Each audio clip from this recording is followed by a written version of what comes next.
All right, good morning, everyone. My name is Matt Ewalt, and I serve the Texas Tribune as Senior Director of Events and Live Journalism. Welcome to those joining us in person here at Studio 919 in Austin, and those joining us online for our program, the 89th Legislative Session and the Future of Texas, a program in collaboration with Texas 2036. Our program today will run until approximately 10:15 or so with three different programs. We'll have some welcome remarks from leadership of the Tribune and Texas 2036. We'll have a presentation from the Dallas Fed on the Texas economy, and then we will have two panel conversations featuring our folks from Texas 2036. So that we can get to as many questions as possible today, we'll be doing all of our Q&A through our Q&A portal at texastribune.org/ask. That's texastribune.org/ask. For those in person, you'll see some signage on the cocktail tables in the back of the room with a QR code you can use. And also for those in person, if you'd like to go old school with some note cards, we have some. You can ask some questions. Our moderator, Matthew Watkins, will work those into our conversations. We'll get to welcome remarks in just a second, but want to thank everyone for being here in person and online. A reminder that this program will also be available on demand with a write-up from the Texas Tribune.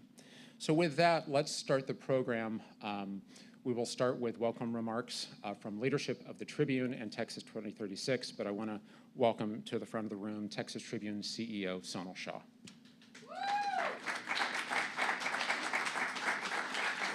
Well, good morning, everyone. How are you? Good morning. Yeah. Well, listen, you're here on a Friday before a weekend and right after a legislative session, so thank you for being here. It's important. And I also want to just a huge thank you to Texas 2036. What a great partnership and what a great team. So just want to give a round of applause to Texas 2036. Thank you.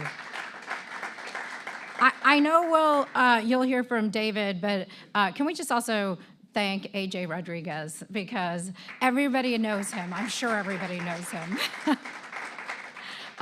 He has been a great partner for us as we've been putting this event together, and really appreciate everything. Also want to thank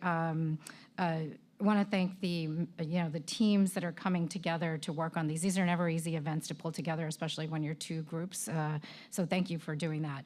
It is a pleasure for us to have you all here. It is a pleasure to have this event here. But there's no one that can say this was not a consequential legislative cycle. The Texas legislature approved $338 billion in this cycle. And it represents about a 1.2% increase. We went through everything from the largest private school voucher program to school funding, boosting school funding and teacher pay, to water funding that still needs to be approved by the public, but landmark constitutional amendment dedicating $1 billion annually to pay for from the state sales tax revenue to pay for the Texas Water Fund. There is a lot happening. THC bans. There's a lot happening in the Texas legislature. But what's important about it, and I think what we'll hear about as we hear from the Federal Reserve, is really understanding what this means for the Texas economy. And at the end of the day, all of us are about Texas first.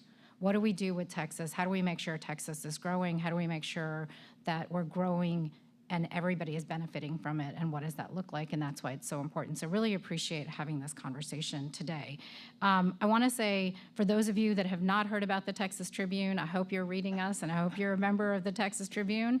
I also, just a reminder that we will be having the Texas Tribune Festival this year in November 13th through 15th. So we'd love to have you there. There will be really important conversations, given all that's going on in the economy, given that's all that's going on in Texas. It'll give us many months in November to hear and to learn about what the consequences of the legislation and what the consequences of the decisions are. So with that, I would like to invite up David LeBron, who incredible leader of Texas 2036. Many of you know him, but I think, Matt, are you introducing him, or am I going to just allow that? Okay, thank you. Sorry. I don't know all the rules to the game here. But David, it's great to have you here. It's been great to partner with your team. Thank you for being here. And with that, I'm going to turn it over to you.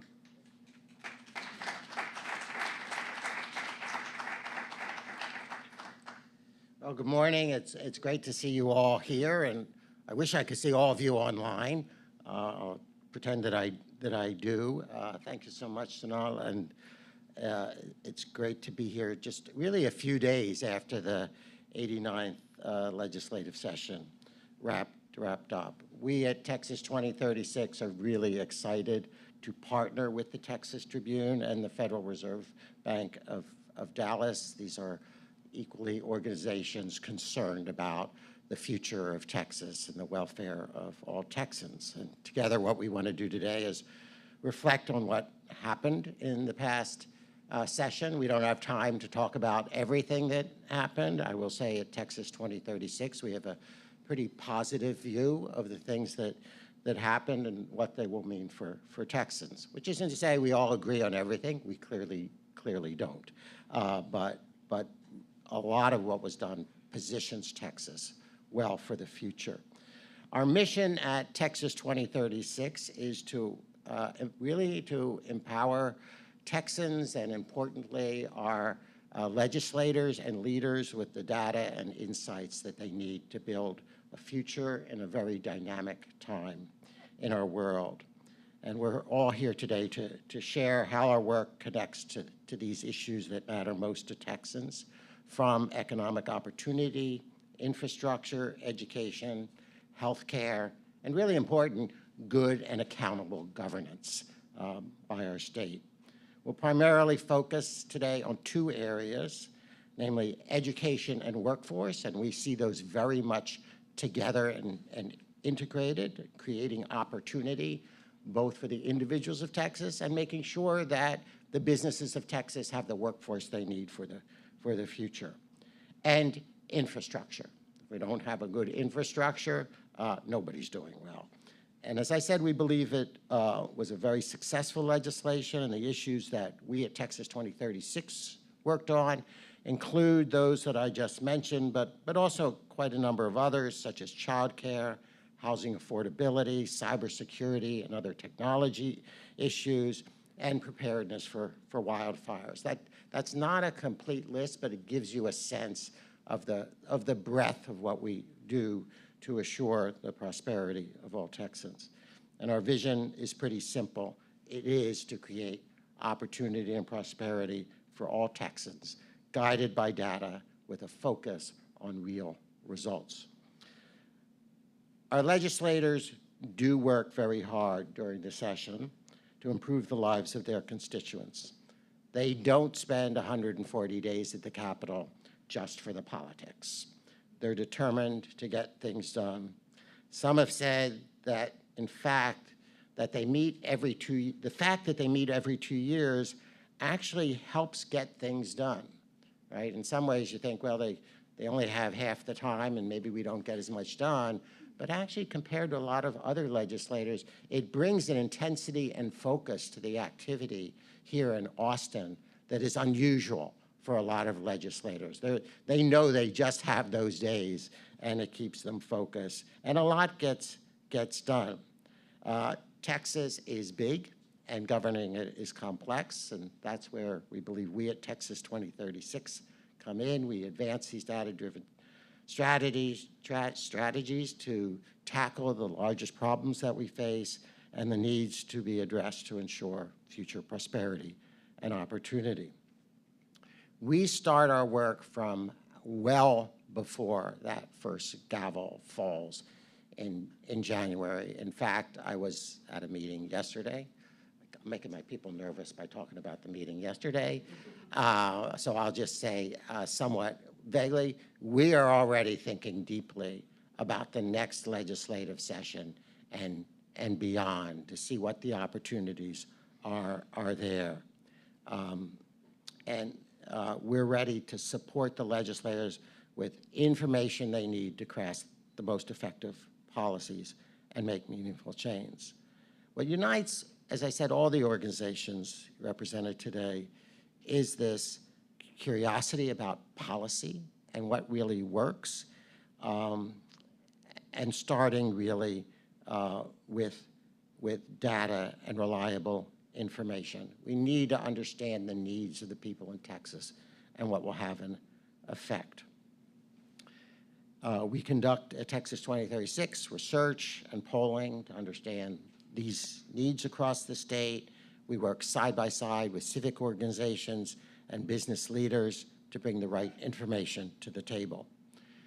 And what I think really sets us apart is that we turn these ideas into action, track implementation, and evaluate the outcomes. Our work is not done when the policies that we have supported are adopted. Our work isn't even done after we assess whether it was implemented and the effects of it. Our work is then just on a kind of endless cycle. What's the next set of things we need to think about and improve? And we are optimistic here in the state of Texas. We see the dedication and hard work of our legislators. We see the results that have come out this session, and we're proud to have played a role in supporting them in achieving those results. And I said before, equally proud to work with the Texas Tribune and the Dallas Fed to help Texans understand what's at stake and what we can do about it to improve their futures.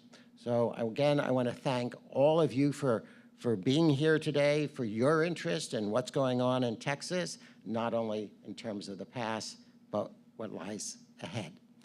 And so with that, it's now my pleasure to turn it over to our friends from the Federal Reserve Bank of Dallas, and Guhan Venkatu is going to address us next. So welcome, Guhan.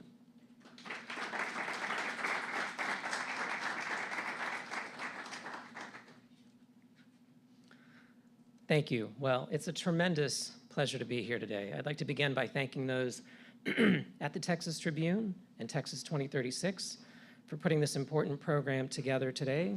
Having well-informed citizens is the most reliable route to ensuring that our governments function well and address the public's priorities. Accordingly, I'm looking forward to the conversations and analysis that will follow a few minutes from now. But before we get there, my intention is to take the next few minutes to set the stage by providing an overview of the Texas economy, looking both backward and forward in an attempt to frame the conversations to come. In doing that, I'll be leaning heavily on the work of many of my colleagues at the Dallas Fed. Their research and analysis are available on our website, something I encourage you to check out after the program today. You can also find other important information on the 5 functions we perform to strengthen the economy for everyone, namely supervising banks, promoting financial system stability, operating parts of our nation's payment system, promoting consumer protection and community development, and carrying out our nation's monetary policy. Yes, it's a long list.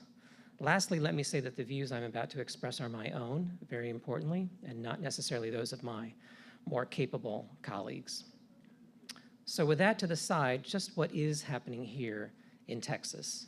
As many may know, Texas tends to be one of the strongest performing states in the US economically, something often referred to as the Texas miracle. This somewhat complicated chart shows average inflation-adjusted GDP growth, or economic output growth, across US states through roughly the last decade and a half. Each state is represented by one of the dots, with the current economic cycle shown on the vertical axis, and growth through the previous cycle shown on the horizontal axis. That previous cycle ran roughly from the Great Recession through the end of the last decade. The upward sloping scatter suggests that states which did well last cycle tended to do well again, and Texas, one of the furthest points to the top and right on this chart, fared among the best. Indeed, only 3 states saw stronger GDP growth than Texas in either of these 2 periods. Perhaps not surprisingly, this strength is mirrored in the state's employment growth. This bar chart shows annual employment growth in Texas, shown by the blue bars, relative to that for the US. You can see that Texas generally sees stronger annual employment gains than the US, although the differences don't always appear to be particularly large. Indeed, in some years, like last year, employment growth in the 2 geographies is actually pretty similar. Moreover, the difference in average annual employment growth rates between Texas and the US through the period shown here is less than a percentage point. But these differences tend to be very meaningful over time. This chart shows the accumulated change in employment in Texas and in areas outside of Texas since 2000. In that time, Texas's employment has grown an astonishing nearly 50%, from around 9.5 million workers to more than 14 million workers today. By contrast, employment growth outside of Texas has been a mere 18%, or only a little more than a third as strong. All of this growth in employment and economic output has been driven to a considerable degree by the tremendous growth in population that Texas has seen through the recent past. Again, since 2000, consistent with what I just showed you on employment growth, the state has seen its population increase by almost half, from just over 20 million residents in 2000 to more than 30 million today. As shown by this bar chart, that ranks Texas fourth during this period in population growth on a percentage basis. But on an absolute basis, Texas takes the top spot, outstripping second place Florida in population growth by more than 3 million residents. The connection between population growth and employment and economic growth is important to consider.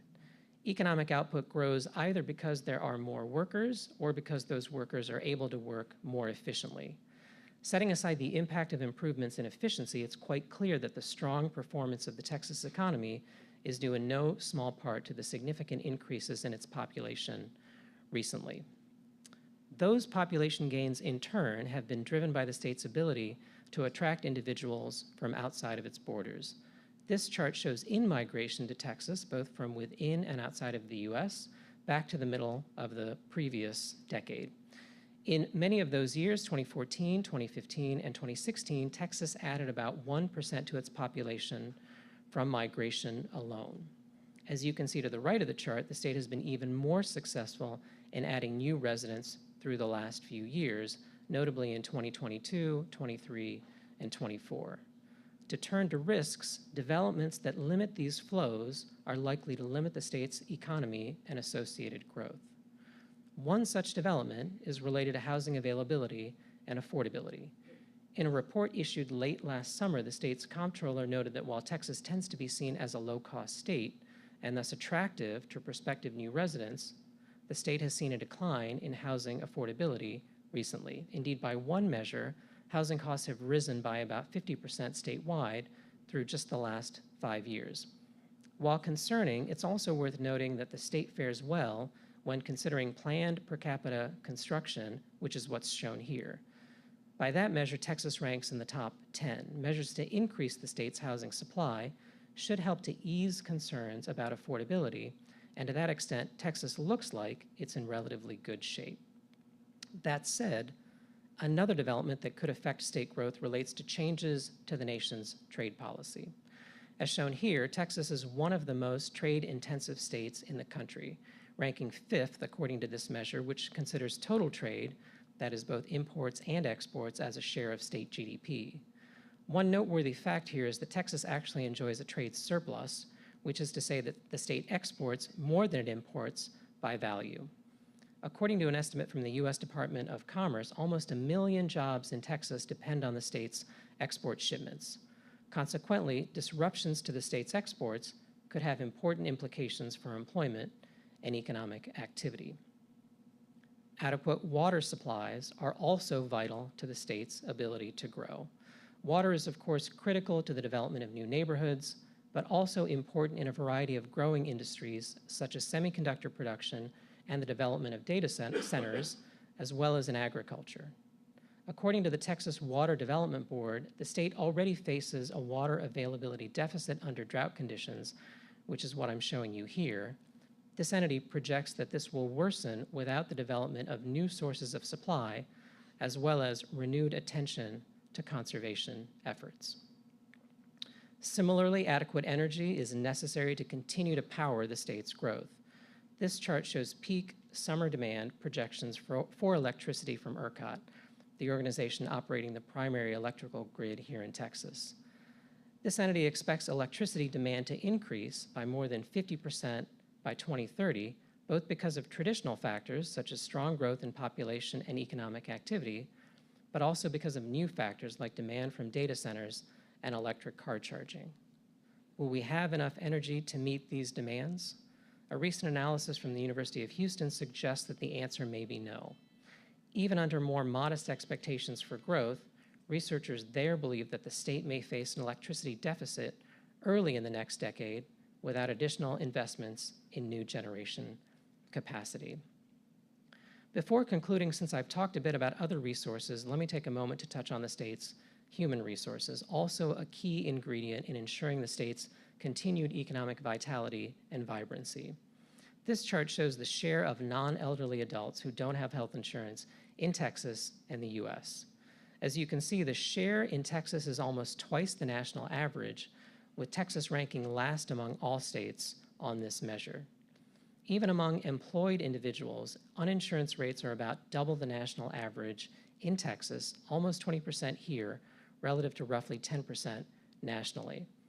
Aside from the implications for individuals' well-being, there are, of course, broader consequences for the economy overall. Indeed, at least one study shows that expanded access to health care for children results in increased participation in the labor force later in life.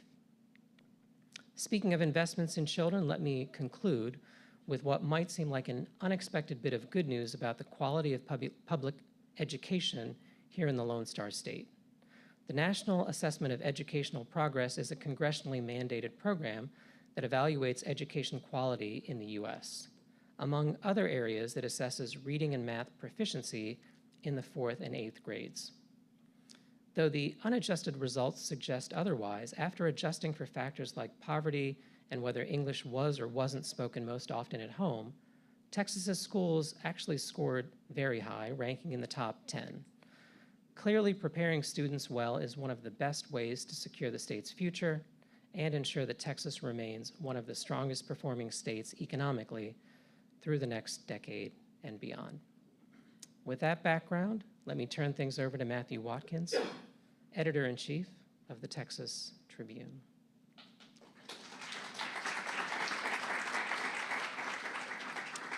So as we get our stage set for our first panel conversation that indeed will be moderated by my colleague, Matthew Watkins, our Editor-in-Chief, I just want to thank Guhan for his presentation and a reminder that you will be able to review what he has presented on demand on the Texas Tribune website. So we're going to transition into our first panel conversation of the morning, which is titled Future Ready Texas, Legislative Pathways from Classroom to Career. I want to introduce two folks from Texas 2036.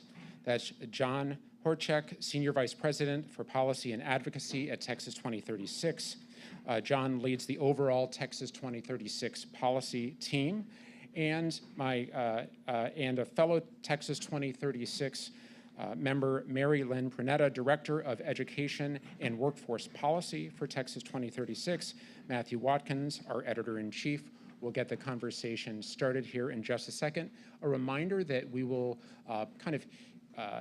do some Q&A from our audience throughout the conversation here. You can ask your questions at texastribune.org/ask, or if you're in the room and you want to write your question down for me, just raise a hand and I'll make sure and get you a card. And with that, I turn the program over to Matthew Watkins. Thank you, Matt, and thank you everyone for being here. Looking forward to this conversation on education and workforce issues. One more reminder, texastribune.org/ask. I will get your questions right here on my phone. If I'm looking at my phone, I'm not playing the Wordle. I am reading your questions, and I will try to sprinkle them in throughout the conversation. But thank you all both for being here. Thank you. All right. Thanks. So let's talk a little bit. I mean, this is an education conversation. This was, of course, a very big session for education, came in kind of being, I would say, maybe the most hyped issue on the table. A lot of attention going to the issue of school vouchers, school choice, and things like that. But I actually want to start with HB2, which you could argue may be more consequential than the school voucher bill, and will really have a lasting impact on education in the state and for the people in the state. Can y'all sort of break down for me first kind of the big picture look at that bill, and then we'll get into some kind of the details beyond there? Yeah, great. And I would agree with you in terms of the size and scope, because when we think about the size of the school voucher program, it's about 2%, 3% of the children in Texas. So when we're talking about HB2, that's the other 97%. That's millions and millions of children whose life will be improved by this bill. Marilyn, do you want to dive in what's in there? Yeah, absolutely. So first of all, House Bill 2 is an $8.5 billion investment in our public schools on top of the $80-90 billion that we're already putting into our public school system. So it's a significant investment in and of itself. But I think one of the great things that House Bill 2 does is it attempts to solve a lot of the problems that we're experiencing in public education right now. Less than half of our students can read or do math on grade level, according to the kind of the nation's report card, or the NAEP. And then at the same time, we have a crisis in too many uncertified teachers in the classroom. About half of the teachers that were hired in the state of Texas recently are uncertified. This is a big deal because an uncertified teacher has been shown by research to cause about a 4-month decline in reading proficiency. And so that means we have a lot of big systemic problems that we have to address that House Bill 2 starts to work towards. It does things like paying teachers more to keep our teachers in the classroom. It does reading and math screeners so that we can begin to address these problems that we have in proficiency in the earliest grades. It also puts more money into the pockets of school districts by providing hundreds of millions of dollars in special education funding that districts were sorely needing. So it's structurally designed to address a lot of these systemic issues, and that's why I think it has so much promise. Okay, let's talk about the funding first, because that is a big part of this. $8.5 billion, as you mentioned. That is a lot of money, being touted as the kind of biggest individual investment in Texas schools in history. It follows a period of, I think, real financial difficulty for schools. A lot of schools running deficit budgets. There was, of course, some money held back in the last legislative session because the school voucher bill could not come through. Help me kind of put this in context of kind of what the impact of this does and what do we know about how far this will go toward addressing some of the deficit issues that school districts around the state have been facing? So one of the things that I think we have to do is always kind of pull up and think about the context of the past few years. In 2019, we had a $6 billion investment in public education, and then the pandemic happened. And then we had somewhere between $17 and $19 billion in federal assistance coming to districts, but that money was always going to expire. And so this session, we were at this precipice. The money that districts had become accustomed to from the federal government was going away. We needed to continue investments. Meanwhile, inflation, the cost of living, particularly for our teachers, going up and up. And so I do think that House Bill 2 was of the moment. It was well-timed. It will help districts address some of these budget issues, but we're going to continue to see some of those going forward as well. Okay. And now let's go into some of those provisions, right? One of the big ones, as you mentioned, is teachers. So there's things related to certification. There's also just teacher pay, right? Significant increases or money set aside for raising teacher salaries this year. Can you tell us a little bit more about that? Yeah, so it pays based on experience, kind of at the start. So what it does is around $2,000 to $5,000 for our more new teachers, and then for our more experienced teachers, somewhere between $5,000 to $10,000, depending on the school district. And then it also does things like include funding to encourage teachers that are uncertified and currently in the classroom to go and get certified. So it's doing a lot, and then it's also got some other protections for teachers. It's a very teacher-focused and pro-teacher piece of legislation. I want to drill into the uncertified question, because this is one that really fascinates me. We have seen in recent years a massive increase of uncertified teachers coming into the classroom and teaching in Texas schools. What is the reason for that? I think one of the problems is, we've had a lot of jobs that we've needed to fill in our school districts, in part because we had a large surplus of money coming in from the pandemic, and districts were trying to find people to do the job of remediating students after the single greatest learning loss we've seen in the history of our country.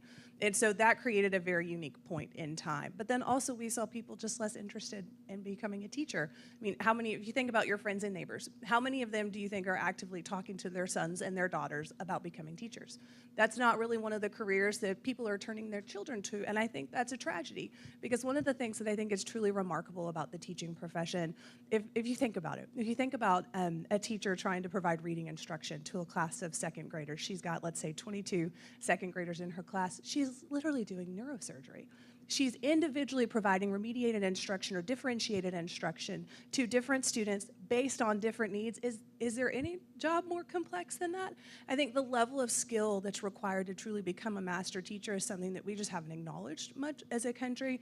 And I think it's something that House Bill 2 is a piece of us beginning to turn the tides toward. We need to continue to focus on lifting up the profession. Yeah, and I think one of the real goals, and this started with House Bill 3 in 2019 and really kind of put on steroids by House Bill 2 this session, is not just the across-the-board pay raises, not just the differentiation based off of the style of certification, but truly rewarding the highest performing teachers as determined by their school district. So we have those tiers, those master teachers under House Bill 3. Before it was you get up to $32,000 extra per year. Now it's even higher after House Bill 2. That is a significant amount of money in terms of getting the highest performing teachers into those six-figure ranges, because these are hard jobs and we want the best and brightest going into them. We want people to see a career, not just a transient stop. And because experience matters, training matters, and over the long term, these investments in our human capital of the teacher workforce will pay off for the overall state workforce. Yeah, talk a little bit more about that experience matters. I mean, because a lot of the advocates calling for steps in this range, we're really talking about how that training, there are kind of, there's data that would demonstrate that this is really important in terms of student outcomes, right? In order to have those certified and trained teachers on, in the classroom. Yeah, absolutely. So one of the things that we've seen in the data is that an uncertified teacher causes around 4 months of kind of learning loss or learning lag in reading and around 3 months in mathematics. That's a huge problem when you have a large number of students in the state that are already coming into each and every grade with a deficit. Yeah, I would add that it's not just about having a great teacher that's well paid. You have to equip them to succeed. The state has made big investments in high quality curriculum. The state is making investments in additional days to the school year this session. Those are things that address learning loss. Those are things that help even your best teachers succeed more. I think that when you think about this as a comprehensive strategy, not just one thing in isolation, that's where the real benefit of House Bill 2 and many of the other pieces that were passed this session come through.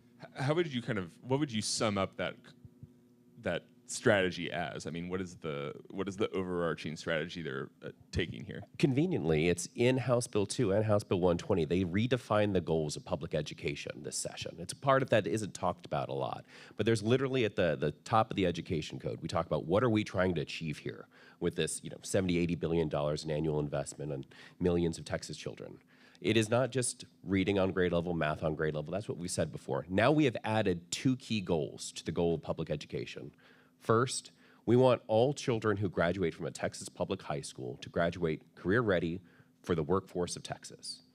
And we want to make sure that every Texas child who wishes to pursue post-secondary education can do so without the need for remediation. Those are really high standards, really high goals. When you think about the economy and what our future needs are, that's the kind of stuff that's going to leverage the fact that Texas has more children. We have 10% of America's children are in Texas public schools. When you think about what it's going to take to drive the economy forward for decades to come, it's leveraging that career readiness, that college readiness, and making sure our kids are ready for the economy of tomorrow. So there was an agreement on this strategy. The question then is, was it enough? How much is this going to move kind of the ball forward and toward those goals? In terms of student outcomes or in terms, yeah. So I think that's really the most important thing. So I think every piece of education legislation that we pass every session just has to come down to this fundamental question. Are more children going to read and do math on grade level, or are more children going to graduate ready for college and career? And I think that House Bill 2 does move the needle towards both of those things. I think from the early literacy interventions to the things that it's doing in career and technical education, it is absolutely going to move the ball forward. And every session we're going to come back, my whole career, everyone's always been like, this is not an education session. And then it always ends up becoming an education session. So next session, when we find ourselves in another education session, we'll continue to find more ways to improve those 3 metrics. Let's talk about something that did not make it across the finish line, the accountability bill, HB 4, I believe, if I have it right. Tell us a little bit about what was on the table there and how we ended up. Yeah, I think the House Bill 4 had various permutations depending on where it was in the process. I think that while a lot of the conversation was about the differences between the bills, there's a lot in common between them. I think regardless of where you were in the House or the Senate or on the political spectrum, everyone agreed that it was time to move away from the STAR exam to this idea of a through-year assessment. We needed to know how kids were doing at the beginning of the year, how they're doing in the middle of the year, and how they're doing at the end. We wanted to make sure that the STAR could be, or the subsequent assessment could be used to drive instruction, to allow intervention, not just after kids have left for the summer, they get a score. People wanted tests back faster. They wanted them to be shorter. They wanted them to be more tailored in an adaptive way so that you could sit down in a few minutes and get an understanding. All of that was generally agreed upon between all the stages of the bill. Unfortunately, there are trade-offs when one are doing these tests. And I think those trade-offs really came at the end, and they ran out of time without being able to resolve them. So, when you think about, there was a provision in the bill that said you could have no questions above grade level. Well, if you're trying to design an adaptive test that's as short as possible, one of the ways that you do that is by asking questions that are too hard, and that's how you can very quickly figure out how the test should be structured. So when you put in these provisions that make it contradictory and impossible to implement, and then you run out of time at the end before you're able to resolve that, it leads to some challenges. But what leads me optimistic is how frankly close I think the sides were at the end. And so we have, 2 years to get this right. And I do think that in 2027 they will. Before we move on to some more career workforce, I do want to ask an audience question, which was, you mentioned briefly teacher-student ratios. Will there still be a shortage of teachers in the aftermath of this law? What will this do for the teacher-student ratios in this state? I do think it's worth noting that the teacher-student ratio conversation is one that is a data quirk in Texas of sorts. At the same time, the conversation has been about the difficulty in hiring new teachers and hiring quality teachers. We've also had more teachers employed in Texas public classrooms than at any point in Texas history. We've also had the best student-to-teacher ratios than at any point in Texas history. So there's this push-pull going on in terms of these various pressures. I think some of the things that are being done in the bills in terms of mentorship and grow your own and developing some of the things that we've seen really work in communities, like what El Paso is doing in terms of their mentorship program, partnering with UTEP, getting those student teachers in there and then having them graduate ready to immediately walk into a classroom, scaling those kinds of highly productive models. You see that throughout House Bill 2, whether it's the rural CTE programs or the PTAC programs that have been thriving up in the Dallas area. There's things that are highly impactful, and we can show with the data that when there's proper implementation, it drives incredible outcomes for teachers and for students. All of that is scaled by House Bill 2. Okay, let's talk about the kind of career education space, at high schools, community colleges, and things like that. There were several bits of legislation, dating back to past sessions, but, carrying that momentum forward this time. What are the ones that stand out to y'all as the most exciting, the most interesting that the legislature passed this year? One of the things that I think has been very exciting is the state's commitment to community college finance and making sure that we have what I think is probably the best community college finance system in the country. And with bills like SB 1786, making sure that we can clean up some of the issues with the prior version of the legislation and make sure that things like credentials of value are going to be at the highest level of quality. And one of the things that I think is so exciting and so innovative that the legislature did is actually make it so that when we have a credential of value conversation, we're not talking about really at the state level. We can pull a credential of value at the state level, but we can also do it at the regional level. I'm from Abilene. The jobs in Abilene are vastly different than the jobs in Austin, vastly different than the jobs in El Paso or in Diboll. And so making sure that we're actually regionalizing our credentials of value is just, I think, one of those things that's just going to help continue to support economies, particularly the rural ones or the more remote ones in our state. That, coupled with the reforms that were in House Bill 2 or House Bill 120 around investing and expanding career and technical options like innovative high schools like the PTAC model or the RPEP model, I think we'll continue to just kind of build this out. One of the things, going back to the data and going back to how are our students actually doing, there's a 10 percentage point gap between the performance of young men and young women when it comes to higher education attainment in Texas. We have got to provide programs for our young men that they're interested in and that they want to pursue so that they have just as much access to good jobs that can support a family. Yeah, I think what we're doing right now in high school in Texas today is going to be the national model. So you hear a lot of coverage about the Mississippi Miracle, all the things they've done for reading. What we're doing in high school, what we're building on high school is going to be what every other state is copying in the next 5 years. We know that in part because they're already copying us on community colleges. And what we are doing right now through House Bill 2, House Bill 120, and Senate Bill 1786 is scaling that community college into high school with that idea of career connectivity, workforce exploration.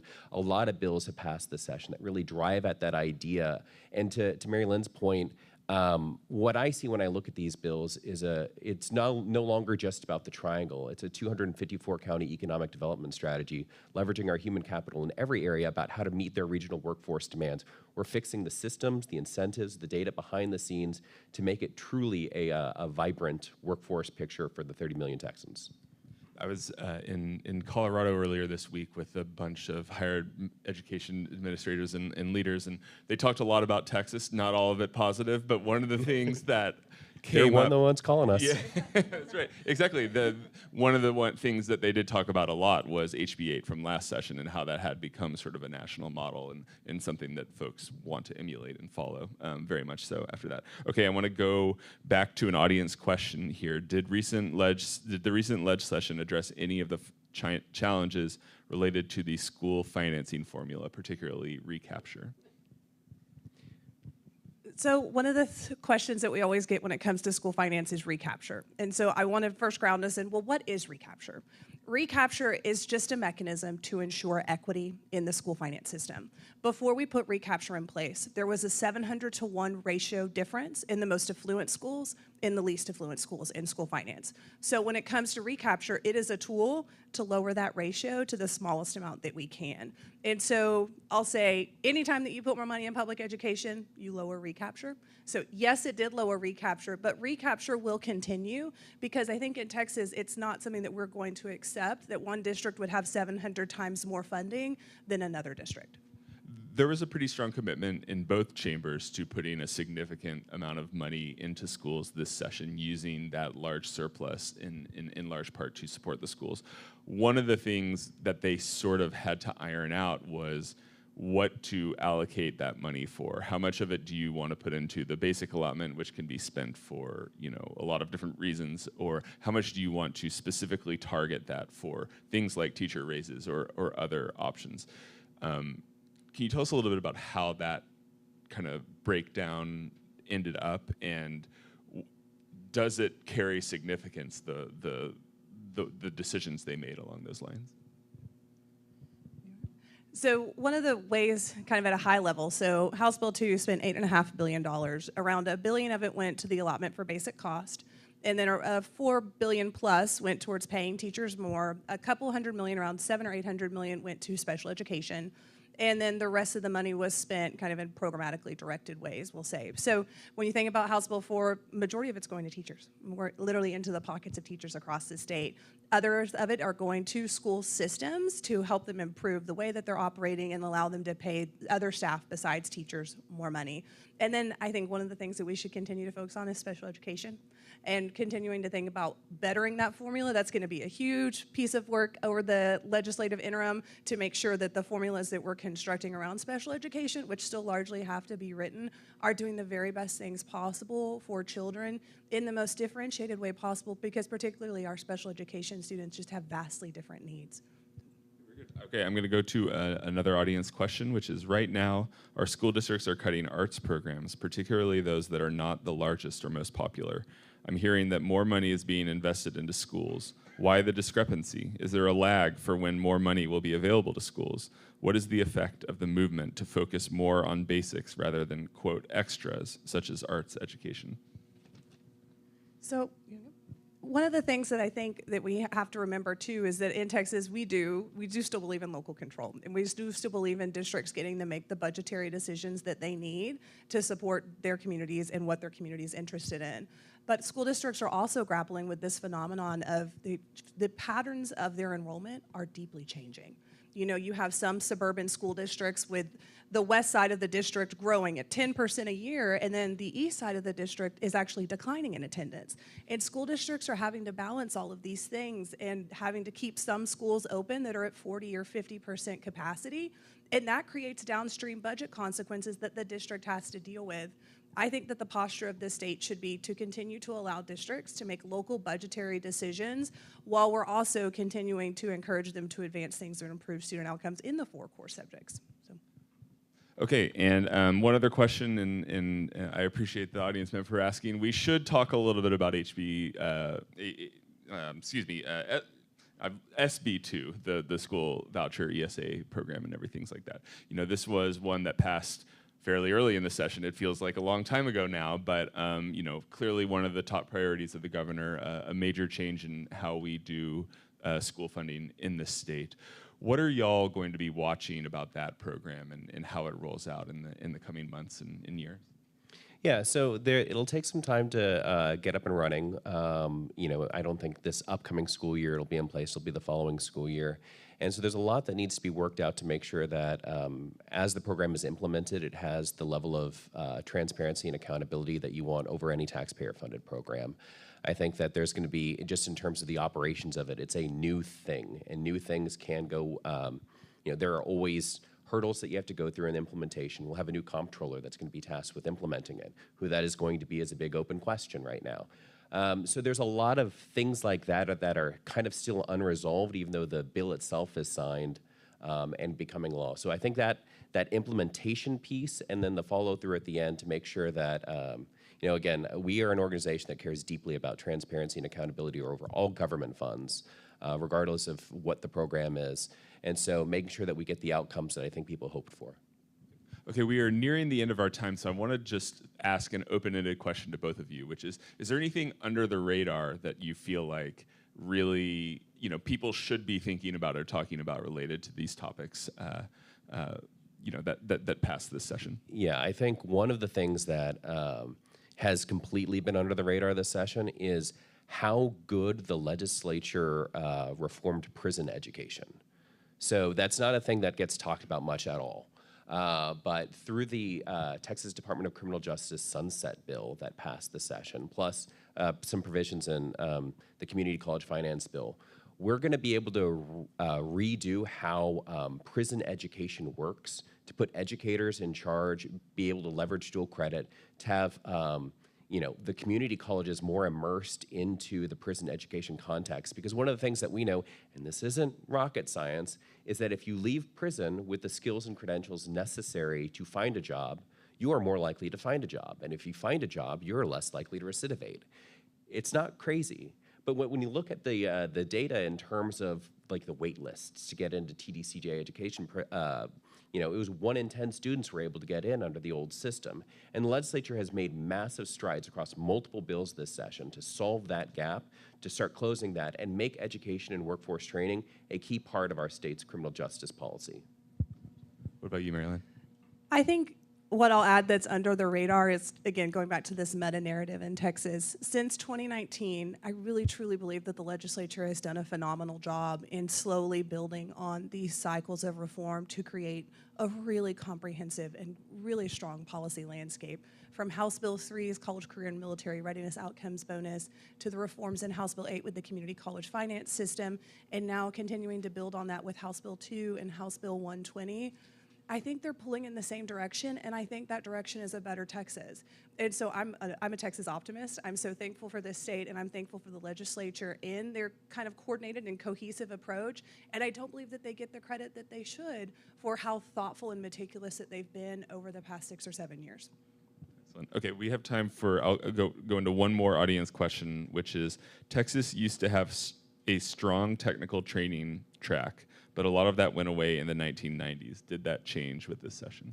I think that the dignity of technical education has really been a core feature of the legislature over the last couple sessions, and that they've made a lot of key investments. The one I'll point to immediately is this session passed an endowment for the Texas State Technical College. You as voters will have the opportunity this November, should you choose to vote. Please do. What that'll do is allow the Texas State Technical Colleges to have an endowment to create new campuses, new labs, et cetera, to really, again, drive in that workforce connectivity in education. It has been a consistent theme throughout. I mean, in redefining the goals of public education to include workforce readiness as a bare minimum for every Texas student. That's 370,000 students per year that we're putting that kind of on right there. That is such a huge step and so responsive to the things that Marilyn was talking about. When we talk about, like, we have this problem in Texas, 90% of our kids are graduating. That is awesome. That is really high. About 60% of jobs require some sort of post-secondary degree or credential, and about 30% of our youth are getting them. Getting that 30 closer to first 60, hopefully all the way up to 90, that is the task of the next few years. And between the bills that have passed, we are certainly on that trajectory. And it's why I believe that we are going to be the national model, because we have not only the humans, but the resources to go off and rewrite what education means. Excellent. Well, the two of you, I'm sure, had a very busy legislative session. Thank you for joining us on a Friday morning. I know you're already doing the work on 2027, but hopefully you get some rest. Thank you both. Thank you. Thank you.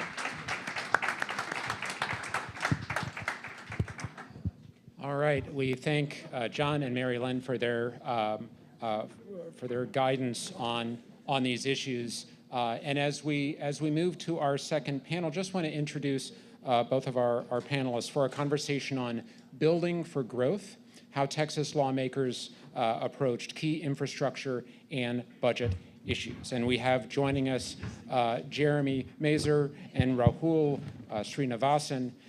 Let me quickly introduce both. Jeremy directs Texas 2036's work in the area of infrastructure and natural resources, which includes water, oil, and gas, and energy. And Rahul joined Texas 2036 in October 2022 and covers the policy areas of state budget and government performance, as well as workforce. I thank Jeremy and Rahul for joining us. Turn the program over to Matthew. All right, thank you both for being here. Once again, texastribune.org/ask. Appreciate those questions on the last panel. Hope to get some more great ones this time. It's great to be here, man. Yeah, Thanks for having us. Thank you. Yes. All right. So a busy session for y'all too. A lot of money in the budget to spend. Major issues related to water and energy. I want to start with water because the state. It was a big topic leading into the session. The state made a major investment in this issues. Tell us a little bit about where they landed on this topic. Well, for once, water was not a dry subject this session. So sorry, I had to do the dad joke. Every time we talk about water, there's some kind of water pun. Yeah, it can be pretty slick. So water was, this was a huge session for water. I would say it's perhaps the most consequential historic session we've seen for Texas water policy, if not this century, but at least in 50 years. And it all has to do with the state's financial strategy.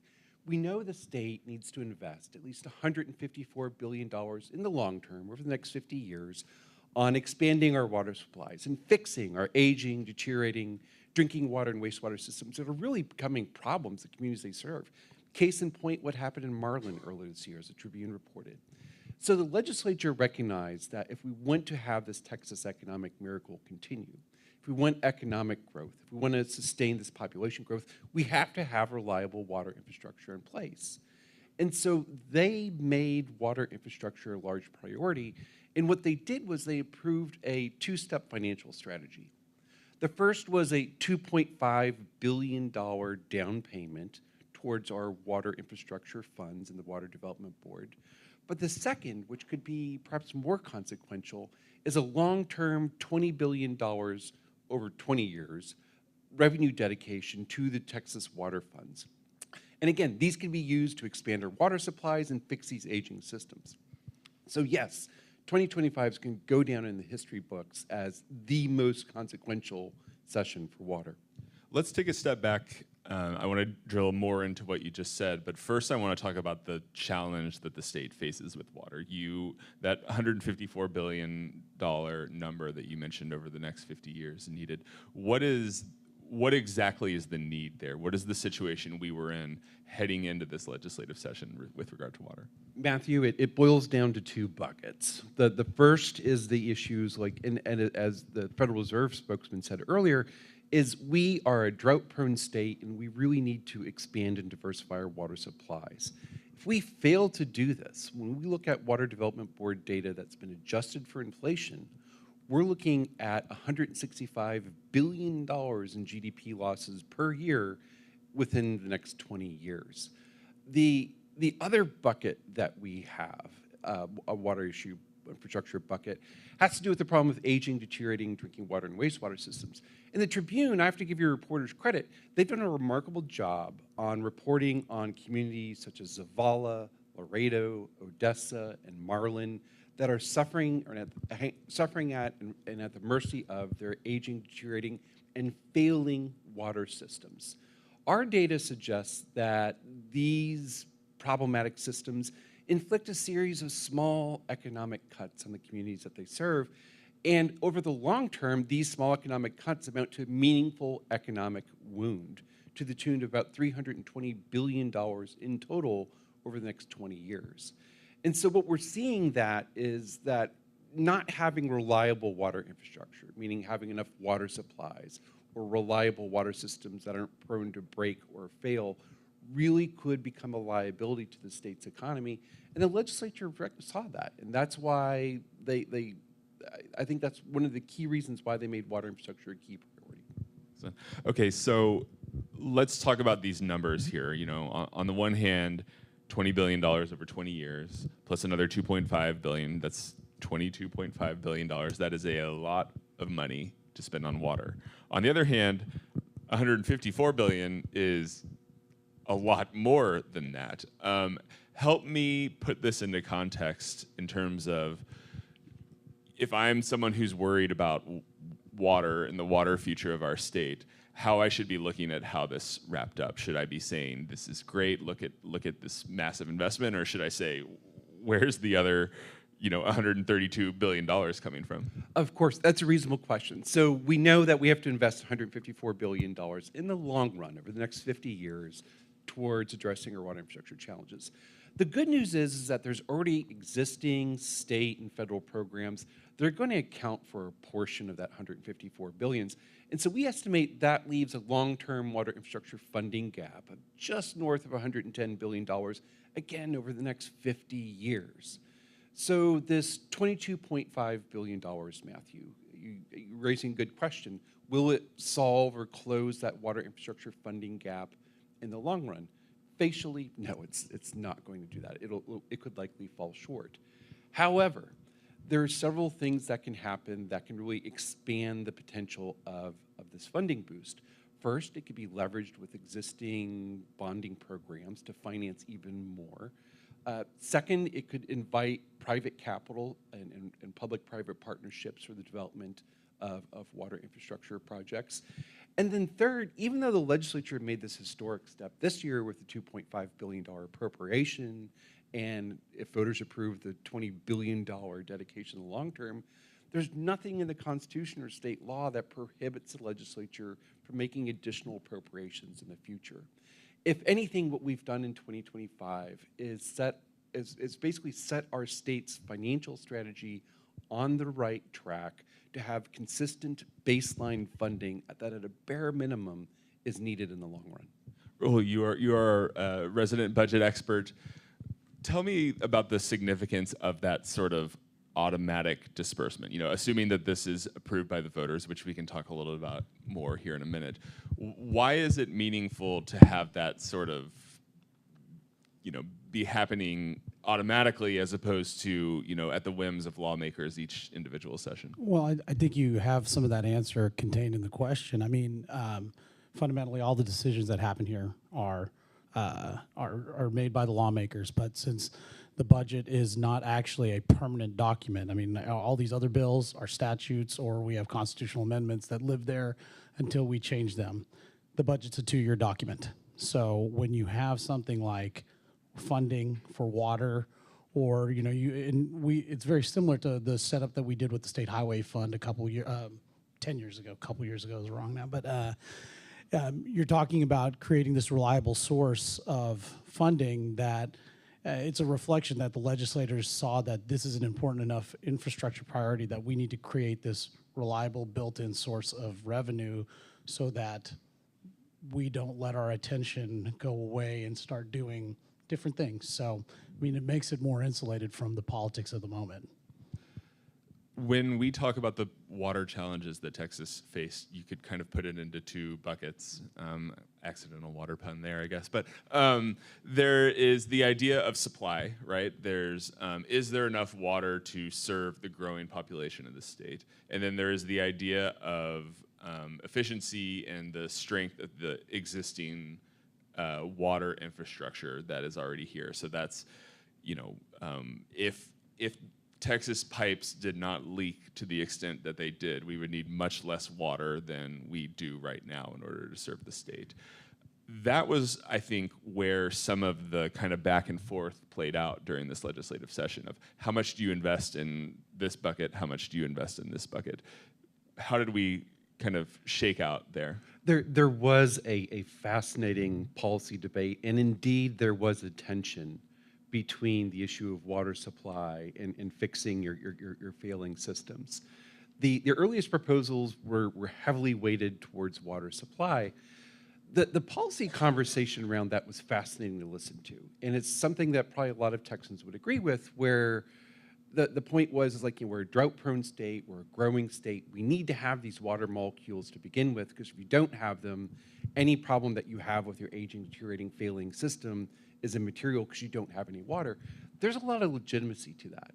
But then on the flip side, legislators are also saying, well, hey, we have these problems in these towns like Laredo, Odessa, Marlin, Zavala, where the systems are failing, they're leaking enough water to fill up a major storage reservoir every year. We got to fix that in order to help our supply issue, our supply problem. That, too, is a valid argument.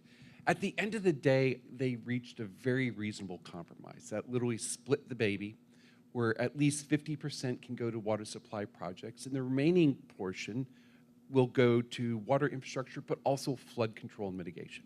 And how will that be decided? How will that be kind of dispersed out? It's basically instructed by Senate Bill 7, which was authored by Chairman Charles Perry and sponsored by Cody Harris. It says that at least 50% shall go to water supply projects, which means that the Water Development Board could allocate more than 50% to water supply projects. And then it's basically up to project sponsors to apply for the remaining funds for either flood control or fixing their systems to avoid the leaks. Okay, so, well, let's talk about the vote here. It'll be a ballot proposition in November, not usually a particularly high turnout period in those odd-numbered years. How are people feeling about, the next step being taken by Texas voters here? I think water politically is a winner. We see that in the voting patterns in the Texas House, in the Texas Senate. In 2023, 77% of voters, three out of four, approved Proposition 6, creating the Texas Water Fund. Our polling at Texas 2036 suggests two things. First, voters are really concerned about the reliability of their water infrastructure. In some areas, they worry if there's enough water to come out of their taps, and in other areas, they're really worried about having to put up with these boil water notices or discolored water coming out of their taps. So voters are worried about their water infrastructure. The other thing that we find is voters, both ours and Republicans and Democrats, are strongly supportive of state investments in water infrastructure, especially if it's needed for continued economic growth and prosperity. Okay, very good. All right, let's start talking about the broader budget here. Rahul, this is your area of expertise. The budget is arguably the most important bill every legislative session, and maybe the most difficult to understand as well. You have the unenviable task of understanding it. So I will turn to you and ask first, just for some kind of top-line takeaways. What stands out to you about this measure that passed this legislative session? I think what's funny about what happens out of this process every year or every 2 years is that it's always a this might be a little bit of a redundant thing, but it's always a reflection of the politics that govern the chambers at that time, you know. And so, you know, right now, I mean, you saw, I think, a lot of commitment to the investments that, you know, we heard the Dallas Fed talk earlier about the Texas Miracle. And I think you saw legislators prioritize a lot of the key budget investments that will continue that Texas Miracle. And, you know, and a lot of that, you know, you can talk about the built-in things that are always there with education and health and human services, but a lot of that's already mandated with how, through federal law or through state law. But I think what's notable for the second session in a row is you saw significant investment in infrastructure, obviously water. You saw tremendous investments in energy. You're talking about investments in things like abandoned oil well plugging and nuclear energy. You're talking about investment in space. And so what you see a lot of this is this kind of continuation, and it's also a reflection of the strong revenue cycles that we've had the last two cycles. So it's given legislators kind of that flexibility to do bigger things. And so I think that as much as there's a lot of headlines, and for me, my head always goes to the boring stuff, because when you're looking at a 1,000-page document, it's not just you know, the big things that you read about in the paper. It's about what are state salaries? What's the money we're putting in towards pensions? You know, how are we trying to make sure premiums don't go up for state employees and things like that? Or the thing that I tend to talk about and make people's eyes roll is stuff like IT modernization. You know, and so there was a significant commitment in trying to make government work better and set us up for ensuring Texas is better able to serve the economy and the people that live here. All right, so since we're on the topic of infrastructure, let's talk about energy for a little bit. Sure. There have been various reports coming out in recent years about you know, massive growth in energy demand in the state, driven both by population growth, but maybe even more so by things like AI data centers, Bitcoin mining, other different kind of, you know, modern technologies coming onto the grid that are very energy intensive.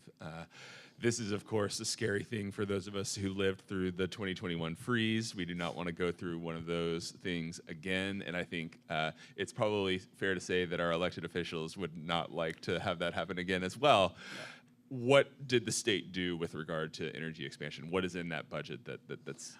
I mean, and Jeremy, you can jump in too, but obviously they put in they put in more money into the Texas Energy Fund that was established last session that voters approved.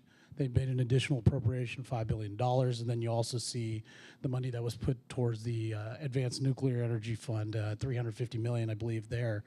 I mean, I think a lot of this is in service, and Jeremy, please jump in too. I mean, in service of trying to make sure that we have the different sources and the ability to serve all the energy, I mean, all the industries and the demands of the future Texas. 100%. One of the things that was really fascinating to me this session was the legislature's bullish interest in nuclear power. Yeah. There was the appropriation that we saw in the budget that you've pointed out, Rahul. They approved House Bill 14 by Chairman Cody Harris, as well as Senate Bill 1535 by Senator Zaffirini, each of which tried to provide both regulatory and policy frameworks for nuclear energy development, but also for the nuclear energy workforce. And so I think one of the big energy stories this session, in addition to the $5 billion of the Texas Energy Fund, is how much effort and time the legislature put into nuclear energy. And I think this is consistent with their meta vision for energy, where they like having this energy expansion and what it means in terms of generation, but also Texas's strategic importance to the nation when it comes to overall energy production. But they also recognize that us being the nation's energy leader puts us, I mean, it certainly feeds a lot of economic growth and prosperity in the state, and they want to do what they can do to expand our energy expansion. Forgive the redundancy. Okay, so I want to drill into the two of the different funds you talked about, the Texas Energy Fund, the $5 billion there. What does that do exactly? Basically, what it's the Texas Energy Fund was created in 2023, and basically what it does, in a nutshell, is it works to subsidize the construction and development of dispatchable thermal electricity generation, principally your natural gas generation. And the idea behind it is that since renewables are variable, we have this duck curve where there's some times where renewables just cannot generate. We need to have more dispatchable, reliable generation, thermal generation, in order to make sure that our grid can operate 24/7, 365. How do batteries factor into that? I mean, one of the big questions, right? You just mentioned this: the wind sometimes doesn't blow, the sun is not out for a big part of the day.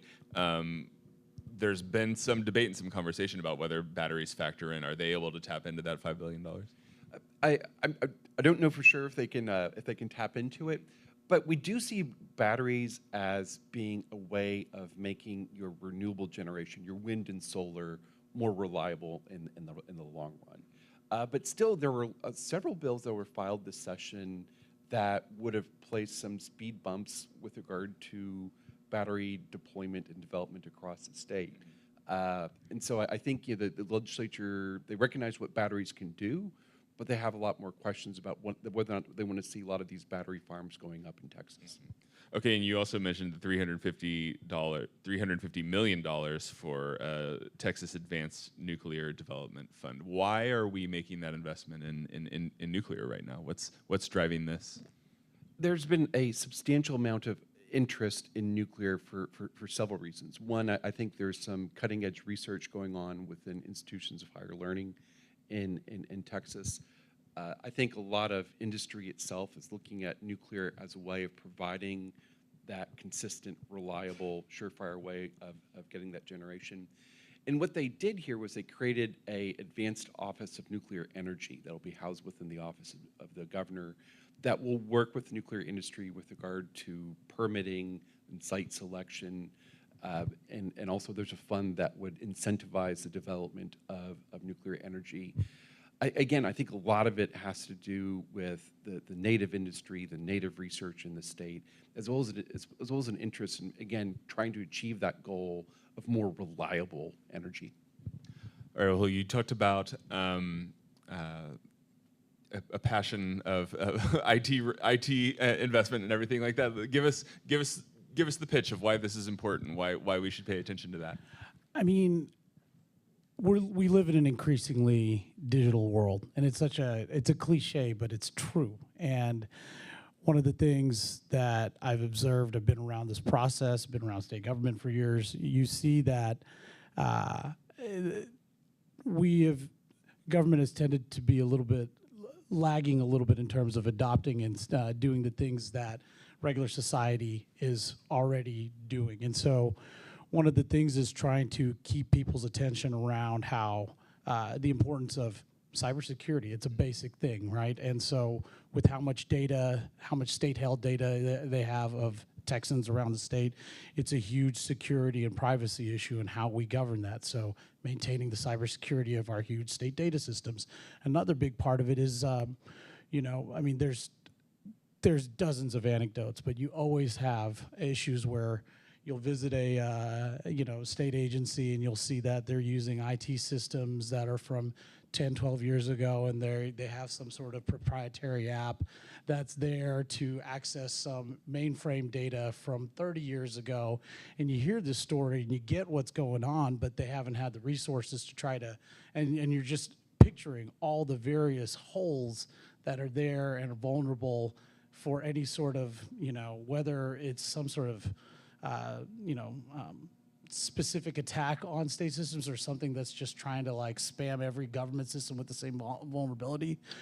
You're talking about extreme risk exposure. So a lot of this is about that, and then the other part is about how just government systems operate and serve Texans better. I mean, you have so many issues. I mean, I can talk about how, for example, our DFPS just put in $59 million to overhaul its case management system. And one of the big deals is you have issues where caseworkers can't go in and they have to go back into the office in order to actually enter in casework after they've been out in the field all day. They didn't have a way to do this on their mobile apps. And then there's all these issues with how things get scanned, and the data is not interoperable and not available to the different contractors. So you have just all these problems that people might take for granted if you work in the private sector, if you have a small business and you're doing everything on the cloud already. So this is not always a reality for if you work at state agencies. So, and there's numerous examples. So there's a big push to try to make sure our data systems that serve our Texans and that we use to measure our performance and keep track of what's going on are actually up to snuff and actually appropriate for the year 2025 and can deal with the threats and deal with how people's demands are over the next years.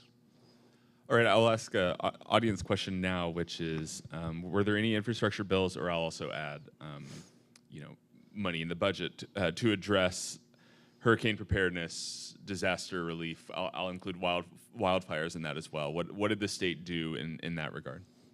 You can lead some of it and I can fill in. Yeah, well, there's a fascinating trend that's going on where we're finding that extreme weather events are starting to set the legislature's agenda with increasing frequency, especially over the past 10 years. And last year, there was a historic wildfire in West Texas that decimated over a million acres. I think 3 people lost their lives. And the legislature passed a big package of wildfire bills responsive to that event. They do several things, such as improve local coordination. They help with expand certified burn manager capacity. But the legislature also made some substantive appropriations this session towards state and local wildfire response and preparedness. I think they put investments up for a state aircraft fleet, so they can now drop water bombs in areas that actually have water on wildfires, as well as bolstering local and regional resources for fighting wildfires. What else did you see in the budget? And there was more money towards flood infrastructure. I mean, I think, and when you think about the permissible uses of what the water fund is there too, that's also maybe not the direct way to also there, but clearly a prioritization of, resiliency and what's going in there. I mean, it's over, I think they put in over $618 million towards various forms of wildfire response. So, I think it's a reflection and understanding that these are continuing to happen and a reality of Texas today. Absolutely. Another audience question here. Did we spend down any of the rainy day fund this session? No. All right, there we go. It was not much of a rainy day. Another thing that, of course, the state invested a lot of money in is property tax cuts, right? Significant savings there. One thing that has sort of caught people's eye this legislative session is how much is going into the state budget to attempt to buy down property taxes, particularly school property taxes, both in money they added to the budget this session, but also to pay for past cuts in recent sessions. I believe, you can correct me if I'm wrong, that the number that was cited earlier in the session was somewhere in the $50 billion range. This raises a question that I continue to wonder about, which is that we have been in these budget cycles recently where there has been a lot of extra money and surplus funds to go around. When that happens, I think there is a strong desire in our very conservative legislature to put some of that towards buying down property taxes. But there will come a day, hopefully not anytime soon, where we're not in such a happy budget time, where the economy does take a turn for the worst. How should we be thinking about that kind of a commitment? And are there any worries about how that sets us up for the future when that, inevitable downturn comes? That's a good question, and I think that's come up. And to the original, an earlier question that we had in terms of our discussion we had in terms of it's a reflection of what the politics of the chamber are and what folks got elected to do. And I think in a lot of ways, we've had these structural budget surpluses or fund balances or however you want to think about it. But the way it's structured, I mean, it is something that the legislature can pay for now. And if you're looking at similar revenue cycles, even if we're not necessarily looking at a crazy revenue cycle next time. It's just more a reflection of just steady growth, staying slightly outstripping inflation, which so far this fiscal year we're still kind of we're staying on that path. It's not necessarily, it's something that the state can definitely pay for, and the state wants to pay for it. And the budget writers understand that this is how they've structurally written it and everything. Now, I think that in the future, if you're looking at a severe recession or things like that, I think they have different questions on how they approach it. The way some of the property tax cuts are structured, it's, the way it's written in terms of like compression mechanisms, it's very much built into how the school finance formulas are there. So it is something that offers relief to taxpayers, even if with all the property tax like value growth that we've had. I think that the way the economy grows and shrinks, it's hard to explain that it kind of will shift both ways. So it kind of just depends on like what it looks like at that time. So if you ask me right now, I think we're fine, and what we're doing right now is sustainable. But again, I can't speak to that until I see what the revenues look like in the future too. Sure. Okay. I want to go back to the water topic because I'm going to combine two audience questions here that I think are pretty interesting. One is, how do we proactively collaborate for regional water planning to avoid situations like Austin and Bastrop? And then another question is, there's no regulatory oversight mechanism for the state to intervene in a publicly owned water utility to help a place like Marlin. My understanding is that for Marlin, the issue isn't funding, it's local government dysfunction. What can be done with that? I'm sort of combining those two questions into one because it touches on something where this is not just a money for supply issue. There are a lot of sort of local and also regional, rural versus municipal politics about where water supply can be built, who has access to it, who has the right to it, and how that can all be managed. Is this addressed at all in the legislation, or does it need to be addressed at all?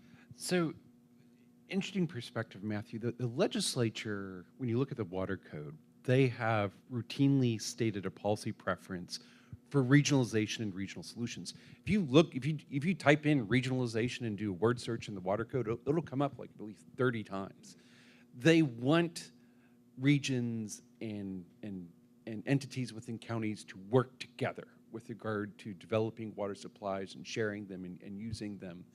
And the legislature did pass a couple bills this session. One was SB 565 by Charles Perry that removes a regulatory disincentive for regionalization, as well as another bill by Senator Adam Hinojosa, that creates a model for creating public utility authorities, so you can have more entities participating in a regional service delivery model.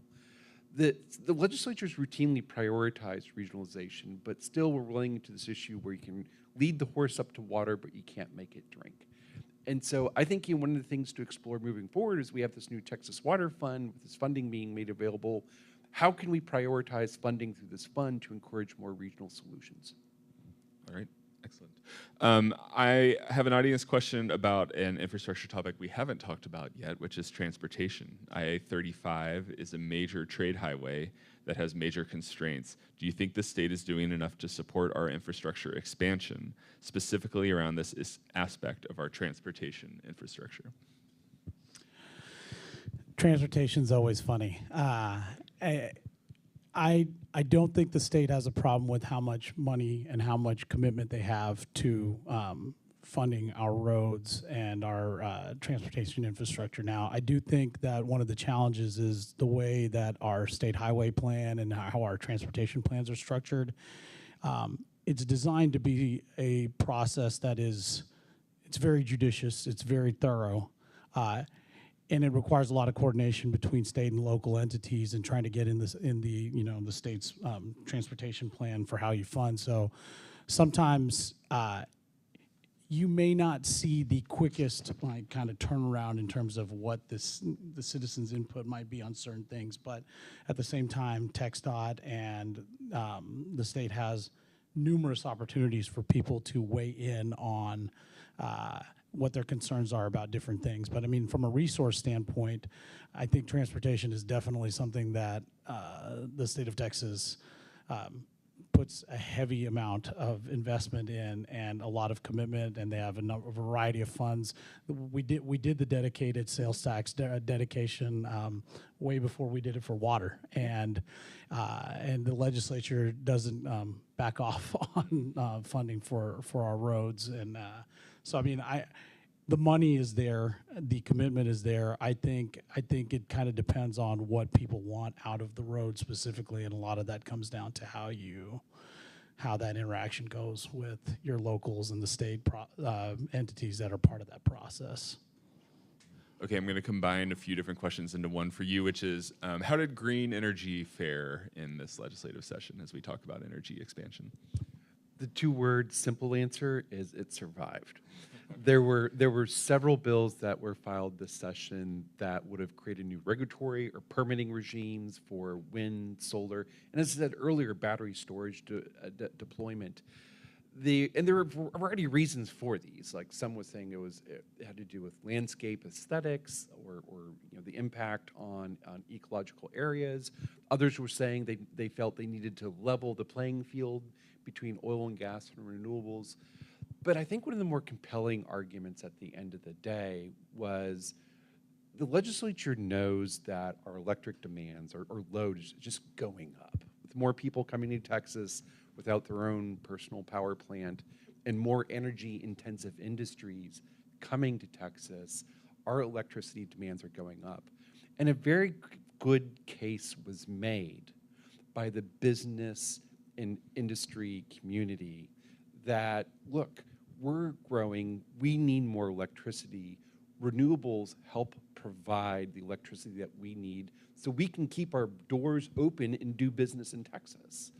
And so I think there may have been some reluctance to completely shut the door on wind and solar and battery storage development because of the recognition of the fact that they can very quickly and capably provide electrons when we need it. Excellent. All right, I'll ask y'all the same question I asked toward the end of the other panelists, which is anything under the radar that stands out to you that you feel like we should be talking about, whether that's in the budget or other infrastructure issues that have come up? I think something that I think about a lot because we've seen strong revenue cycles, so this is not necessarily in the budget, but as we as things normalize or as they correct one way or another, and one of the things that I think about a lot is how we measure success, how we're seeing how is the government performing. And so we have a great state budget process. It's a 2-year process that involves a lot of entities. We have a ton of agencies that oversee our state agencies, State Auditor's Office, Legislative Budget Board. You have Sunset Commission. There's a lot of oversight over how our agencies operate. And there was a bill this session, House Bill 12, that went towards improving our sunset process. And some of the parts of it, in addition to introducing these mid-cycle reviews and measures to improve transparency and accountability, you saw things in there to also improve to oversee and look at assess the performance measures that are in the state budget, which generally they're good. They're measured. They see, they correspond to like whether specific program outcomes are what they need to be. Every now and then you see some things that may not.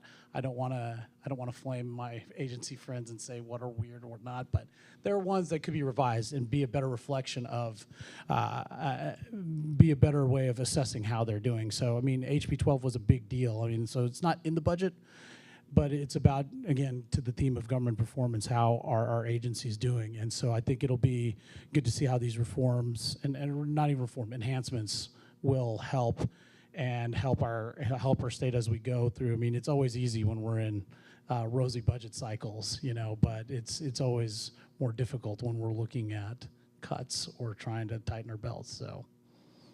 You have any? Rahul, you set me up perfectly. Okay. So it's something that has to do with water. And at Texas 2036, we really like this issue of performance and accountability.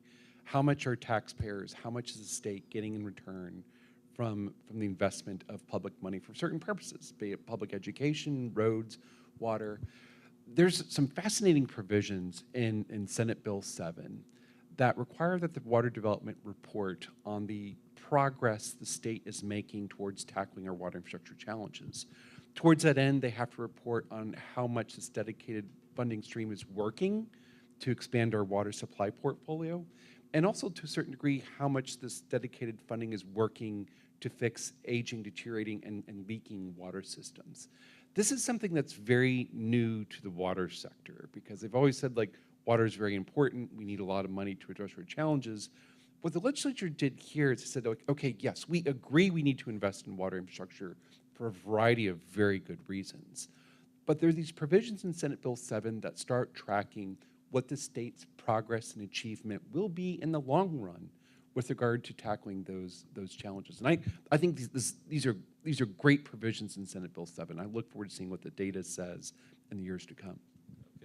Well, it has been a very eventful legislative session for all of us. I know y'all put a lot of work in, so thank you for that. The Tribune has, had reporters out there watching the late nights and all that, all throughout as well. All in the belief that the more people are informed about what's going on with their state, the better the state will be. So thank you all for helping us understand that.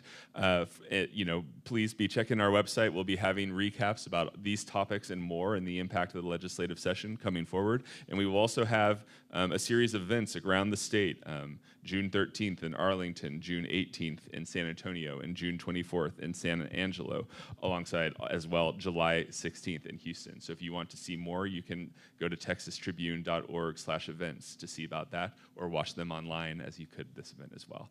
But thank you so much. It has been a great event.